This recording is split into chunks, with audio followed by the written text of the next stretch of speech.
ഒരു പത്രപ്രവർത്തകൻ വാർത്ത എഴുതുകയോ പ്രക്ഷേപണം ചെയ്യുകയോ മാത്രമാണ് ചെയ്യേണ്ടതെന്ന്, ഒരിക്കലും വാർത്തയുടെ ഭാഗമാകരുതെന്നും the Telegraph editor at large R Rajagopal പറയുന്നു.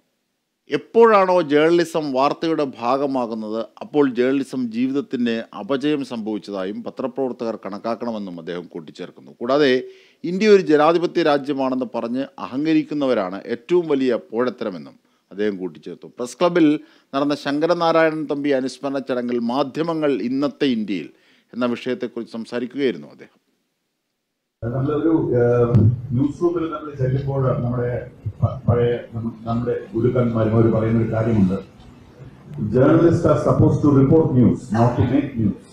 അതായത് ഒരു പത്രപ്രവർത്തകൻ ഒരിക്കലും വാർത്ത എഴുതുകയോ പ്രക്ഷേപണം ചെയ്യുകയാണ് ചെയ്യേണ്ടത്, അല്ലാതെ ഒരിക്കലും ഒരു വാർത്തയുടെ ഭാഗമാകാൻ പാടില്ല.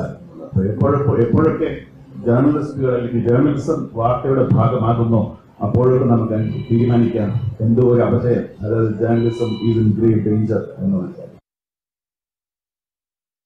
അത് ശരിയാണ്. കാരണം സമൂഹത്തിൽ നടക്കുന്ന വസ്തുതകളെ പ്രതിഫലിക്കുന്ന ഒരു കണ്ണാടി പോലെ മാത്രമേ പത്രപ്രവർത്തനമാകൂ. എന്താണോ സംഭവിക്കുന്നത് മാത്രം പ്രതിഫലിപ്പിക്കുക എന്ന് മാത്രം, അല്ലാതെ നാം ആഡ് ചെയ്യരുതെന്നുള്ളതാണ്. പക്ഷെ അത് വാർത്തയുടെ കാര്യത്തിലാണ്. പക്ഷേ വാർത്തയുടെ സ്വഭാവം മാറിയിരിക്കുന്നു. അദ്ദേഹം പറഞ്ഞതുപോലെ ഗുരുക്കന്മാർ തുടർന്നു വരുന്ന വാർത്ത എന്നതിനപ്പുറത്തേക്ക് വാർത്തയായി നൽകുകയും വാർത്തയുമായി ബന്ധപ്പെട്ട വിശകലനങ്ങളും ചർച്ചയുടെയും വേദികൾ കൂടി അതോടൊപ്പം സഞ്ചരിക്കുകയും ചെയ്യുമ്പോൾ അതിലേക്ക് കൂടുതലായി നമുക്ക് ആഡ് ചെയ്യാനാകും. പക്ഷെ അദ്ദേഹം പറഞ്ഞതിൻ്റെ ഉദ്ദേശം മറ്റൊന്നാണ്. വാർത്തകളെ വളച്ചൊടിക്കുകയും അവരുടെ രാഷ്ട്രീയ താല്പര്യങ്ങൾക്ക്, മാനേജ്മെൻറ്റിൻ്റെ അടക്കമുള്ള രാഷ്ട്രീയ താല്പര്യങ്ങൾക്കായി ഉപയോഗിക്കുന്ന രീതി, അത് ജേർണലിസത്തിന് ഭൂഷണമല്ല എന്നുള്ളത് അത് വളരെ ശരിയുമായ കാര്യമാണ്. മറ്റു